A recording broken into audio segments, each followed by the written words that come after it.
레위기 26장 43절입니다. 그들이 내 법도를 싫어하며 내 규례를 멸시하였으므로 그 땅을 떠나서 사람이 없을 때에 그 땅은 황폐하여 안식을 누릴 것이요 그들은 자기 죄악의 형벌을 기쁘게 받으리라. 아멘. 26장 말씀을 조금 더 보완해서 오늘 말씀을 나누겠습니다.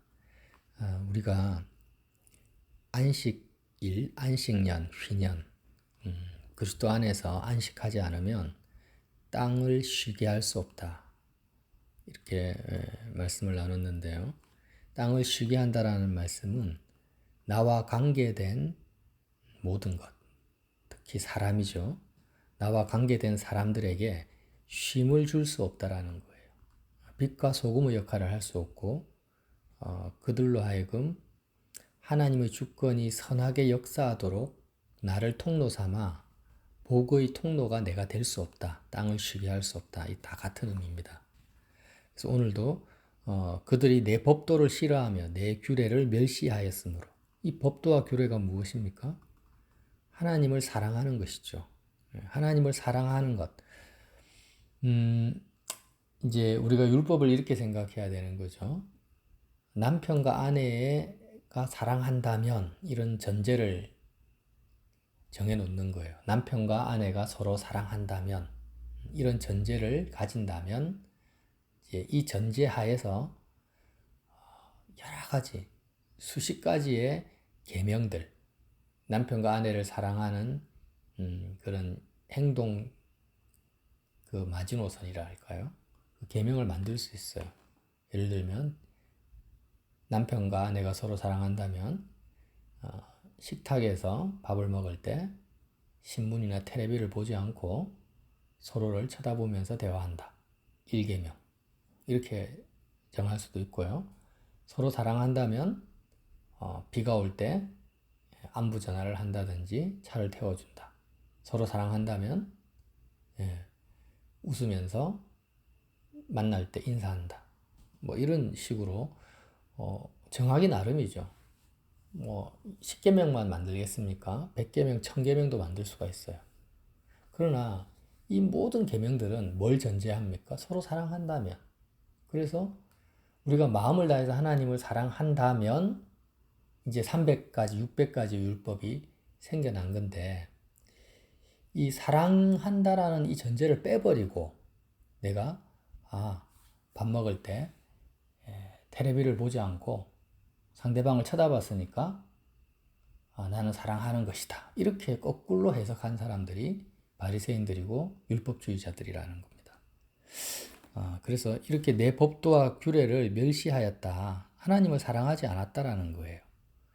이런 상태에서는 땅이 언제 안식합니까? 그 땅을 떠나서 사람이 없을 때 그 땅은 황폐하여 안식을 누릴 것이요. 내 주변에 가족들, 형제들, 나와 관계된 사람들이 있는 거예요. 근데 그들이 언제 쉼과 안식을 누릴 수 있는가? 내가 하나님을 사랑하지 않을 때는, 법도와 규례를 싫어할 때, 지킨다 안 지킨다라고 오늘 표현하지 않는 게 참 너무 기가 막힌 거예요. 싫어한다라는 거예요. 싫어한다라는 건 뭐예요? 내가 아내를 사랑하지 않는데, 남편을 사랑하지 않는데 밥 먹을 때 서로의 얼굴을 쳐다본다라는 거예요. 네. 그러니까 사랑하면 이런 법도와 율례가 없어도 쳐다보는데 사랑하지 않으면서 쳐다봅니다. 싫어하면서. 그거는 이제 법도와 율례를 사실 지키는 게 아닌 거죠, 사실. 그렇게 주님과 나와의 신혼여행 기간, 죄사함의 안식을 누리지 못하는 상태에서는 내 주변에 있는 사람들이 언제 안식을 누립니까? 그 땅에 사람이 없을 때. 즉, 내가 나와 관계된 그 사람과 나의 관계가 완전히 끊어졌을 때, 하나님이 나와 그를 격리시켰을 때, 비로소 나와 관계된 사람이 안식을 누린다. 다른 말로 하면 하나님이 선한 주권으로 역사하신다라는 거예요. 그 전까지는 어떤 주권으로 역사합니까? 끊어놓는 주권으로 역사하세요. 내가 안식을 하지 못할 때, 쉼이 없을 때. 그러나 내가 그 사람과 관계된 나에게 허락된 땅을 쉬게 할 수 있는 유일한 길은 뭐밖에 없어요? 내가 하나님을 사랑할 때, 하나님과 안식을 누릴 때만 가능하다라는 거예요. 이 영적인 원리가 지금 레위기 전체를 관통하고 있습니다. 이 죄사라는 것도 하나님이 나를 기쁘게 받으시는 것을 죄사라고 했잖아요. 즉 다시 한번 정리하겠습니다. 내가 하나님으로부터 안식은 죄사함이라고 했어요. 죄사함을 누리고 있는 상태가 안식입니다. 그러면 내가 하나님으로부터 죄사함을 받지 못하고 죄사함을 누리고 있지 못한다면 상대방으로 하여금 죄사함의 은혜가 임하지 못하도록 막는 가장 첫 번째 원인이 누굽니까? 나입니다. 상대방이 예수님을 믿는 사람이든 안 믿는 사람이든 나와 관계된 사람이 하나님의 은혜를 받고 성령의 역사하심이 선한 역사하심이 나타나는 데 있어서 첫 번째 방해하는 가장 큰 방해 요소가 누구냐? 안식을 누리지 못하는 나라는 거예요. 그런데 우리는 여태까지 어떻게 살았느냐? 자꾸 상대방을 변화시키려고 하고 구원시키려고 하고 섬기려고 달라들었던 거예요. 내 자녀를, 내 남편과 아내를, 믿지 않는 사람들을 직장 복음하다, 가정 복음하다라는 그런 비전과 꿈을 가지면서 자꾸 구원을 시키려고 합니다, 내가. 그리고 섬기려고 애를 씁니다. 말씀도 가르치려고 하고요. 막 여기저기 데리고 다니고 그렇게 했던 거예요. 문제는 내가 안식이 없으면서 내가 지금 제사함의 은혜가 내 속에 충만하지 않으면서 다시 말하면 나의 모든 생각과 시선이 어디에 가 있습니까? 하나님께 가 있지 않으면서 내 시선이 어디로 가 있어요? 내가 구원시키고 변화시키려고 하는 그 대상에게 가 있으면서 땅에게 가 있으면서 그렇게 했던 모든 것이 마귀가 아니고요. 그 사람 자체의 문제가 아니라 내가 문제였던 거예요. 내가 원인이었던 거예요. 지금 그 말씀 하시는 거예요. 이스라엘 백성에게 하나님이 땅을 허락해 주셨는데 지파마다 이렇게 공정하게 분배를 하시잖아요. 근데 그 땅을 쉬게 하지 못하게 했던 원인은 이방 민족도 아니고 마귀도 아니고 이스라엘 선민들이었던 거예요. 그래서 그들이 완전히 그 땅에서 쫓겨날 때까지 땅을 쉴 수가 없었던 것입니다. 참 희한하죠. 내가 구원을 시키려고 하고 섬기려고 하면 섬기려고 하는 이 유혹입니다. 유혹과 미혹과 싸워야 됩니다. 자꾸 이것과 싸우지 않으니까 우리는 성령으로 시작했다가 육체로 마치고 은혜로 시작했다가 율법주의로 마치고 처음에는 안식을 누리다가 나중에는 애씀을 통해서 재앙을 맞이합니다. 처음에는 하나님 중심으로 살다가 결국에는 내 시선이 어디로 갑니까? 내가 구원시키고 변화시키려고 하는 사람한테 가는 거예요. 그게 사람 중심으로 끝나버립니다. 내 마음이 천국의 흐름에서 시작했는데 결국 세상 흐름으로 넘어가 버리는 거예요. 우리가 하나님께 집중한 만큼, 자, 이게 하나님은 세상을 사랑하고 계십니다. 완전한 판단과 시각으로 세상을 보고 계세요. 내 주변을 보고 계세요. 내 가족을 보고, 내 자녀를 보고, 내 직장 현장을 보고 있어요, 하나님이. 내 머리털까지 세고 계세요. 이렇게 보고 있는데, 나라는 존재가 나를 보고 계시는, 완전하게 보고 계신다라는 표현을 계시록에서는 7눈 7영으로 본다고 하죠. 7은 완전수니까. 그렇게 7눈 7영으로 나를 보고 내 주변을 보고 계시는데, 땅을 보고 계시는데, 내가 하나님을 볼 때만 다른 거 보지 않아요. 땅을 보지도 않고 내 주변을 보지도 않습니다. 내 시선이 이렇게 나를 보고 계시는 하나님께 집중할 때 비로소 나는 무엇을 체감하고 느끼게 됩니까? 나를 보고 계시고 나에게 집중하시는 하나님의 시선을 느낀다라는 거예요. 우리가 부모가 아기를 낳으면은요, 엄마하고 아기가 이렇게 시선이 마주칠 때가 있잖아요. 그래서 처음에 아기가 말도 못하고 의사소통이 안 됩니다. 그런데 희한하게 엄마하고 아기가 이 시선이 마주칠 때 아기도 엄마의 그 눈빛을 통해서 엄마를 느끼고 엄마도 아기의 눈빛을 통해서 아기를 느끼는 거예요. 보는 겁니다. 하나님과 우리는 육적 언어가 통하지 않습니다. 어떻게 해야 돼요? 아기가 엄마의 눈빛을 보듯이, 눈을 보듯이, 그렇게 우리가 하나님만을 이렇게 보는 거예요. 다른 데 시선을 두지 말고, 자꾸 내 주변에다가 마음을 두지 말고. 하나님을 보게 되면, 이제 그때 나를 집중적으로 보고 계시는 하나님의 시선을 느끼게 된다는 거예요. 나의 머리털까지 세시는. 그 나만 봅니까? 내 주변을 보시는 하나님의 시선도 그때 느끼는 거예요. 자, 내가 나의 주변을 봅니다. 내가 자녀를 보고 남편을 보고 직장을 보면은요, 뭘 못 느껴요?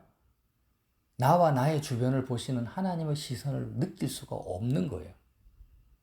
그런데 이렇게 안식을 하면서 땅을 떠나서 오직 하나님께 일을 멈추고 땅의 소출을 기대하지 않고 하나님께만 내 시선을 두면 나를 보시고 내 주변을 보시는 하나님의 시선을 알게 된다는, 이것이 무슨 말입니까? 하나님의 뜻을 안다라는 거예요. 아, 나를 향하신 아버지의 마음이 이렇구나. 아버지의 생각이 이렇구나. 그리고 내 주변을 향한 하나님의 생각과 뜻이 이런 거였구나라고 비로소 안식할 때만 이제 그 하나님의 뜻이 나에게 전달되어져 옵니다. 이렇게 전달되어져 오면 그때 비로소 내가 하나님의 뜻을 행할 수 있는 준비가 되는 거예요. 근데 이런 과정이나 상태를 무시해버리고, 아, 하나님의 뜻은 이럴 것이다라고 내가 미리 짐작하고 추측하고 확신하고 내 시선이 어디로 갑니까? 구원시키고 변화시키고자 하는 대상을 향해서 내 시선이 가버리는 거예요. 이러면 안식하지 못하고 오히려 상대방으로 하여금 쉬지 못하게 하는 원인이 내가 된다라는 거예요. 마귀가 아니고 내가 된다. 자, 예수님께서요, 첫 번째 우리 대신 마귀에게 광야에서 시험 받으실 때 첫 번째 예수님이 뭐라고 하십니까? 사람이 떡으로 사는 것이 아니라 하나님 입에서 나오는 말씀으로 산다고 했잖아요. 그래서 40일 동안 물도 안 마시고 떡도 안 먹으셨으니까 지금 예수님은 사느냐 죽느냐의 순간에 부딪히신 거예요. 사느냐 죽느냐의 순간에 부딪혔을 때 마귀가 돌덩이가 떡덩이가 해서 너가 살아라. 돌덩이를 떡덩이로 만들어서 먹고 너가 살아라. 생존해라. 이렇게 유혹을 한 것입니다. 똑같은 개념이에요. 이스라엘 백성이 6년 동안 일을 하고 7년 동안 1년 내도록 그 다음에 안식년은 일을 하지가 않습니다. 1년 내도록 농사를 안 지으면은 지금은 축적된 돈으로 슈퍼나 마켓에 가서 음식을 사 먹을 수도 있고 은행 대출을 받아가지고 이렇게 생존을 할 수 있지만 그때 전 국민적으로 아예 농사를 안 지면 어떻게 되겠어요? 사느냐 죽느냐의 문제에 부딪힌다라는 거예요. 왜 이스라엘 선민들이 안식년을 제대로 지키지 않고 희년을 지킬 수가 없었느냐? 우리는 야, 지금 하나님 믿음도 없다 이렇게 치부할 수 모르지만 그게 아닙니다. 그들 입장에 우리가 한번 서보세요. 그냥 조금 더 작년보다 가난하게 산다 이런 문제가 아니에요. 그냥 사느냐 죽느냐의 문제에 예수님이 광야에서 40일 동안 줄이시고 마귀에게 시험받는 그런 상황에 직면하라는 것입니다. 그때 선민들은 선택해야 됩니다. 아, 내가 떡으로 살 거냐? 땅의 소출로 살 거냐? 하나님이 나를 살리실 거냐? 말씀으로 살 거냐? 하나님이 살아계시면 나는 사는 것이고 하나님이 살아계시지 않으면 나는 죽는 것입니다. 이 선택의 순간에 서게 하시는 것이 뭐냐면 안식일이고 안식년이고 희년이었던 거예요.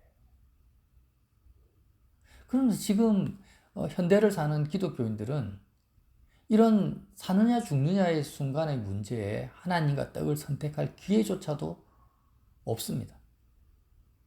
스스로 그런 기회를 만들질 않아요. 그러면 하나님 입에서 나오는 말씀은 뭐겠습니까? 사느냐 죽느냐의 문제에 있어서 내가 인간적인 방법, 땅의 소출로 살지 않고 하나님의 주권에 내 목숨을 맡기는 걸 말하는 거예요. 하나님의 주권에 내 생명을 맡기는 것이 십자가 아래에 가서 그리스도의 죽음에 참여하는 것과 동일한 연결선상에 있다는 거죠.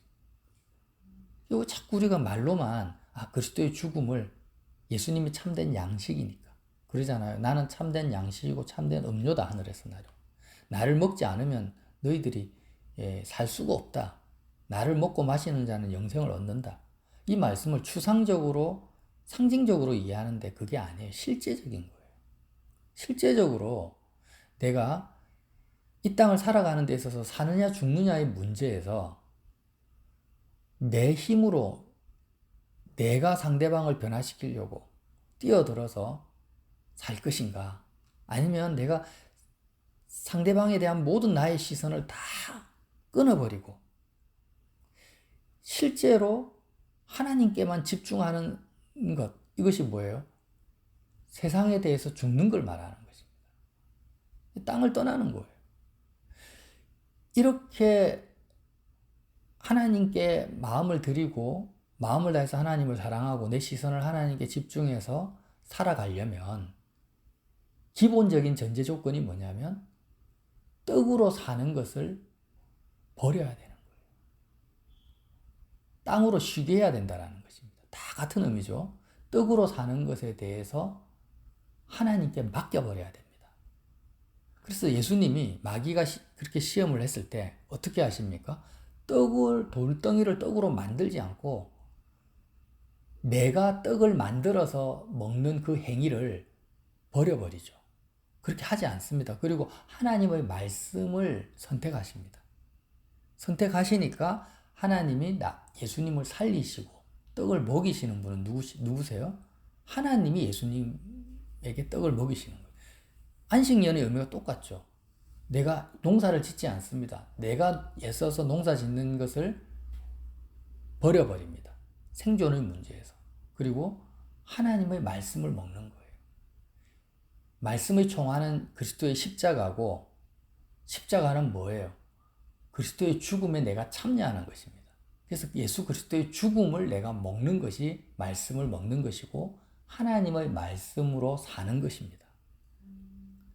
그래서 오늘도 우리는요, 우리의 그 죄적 체질은 세상을 사랑하고 죄를 좋아합니다. 여러분, 우리가 속지 맙시다.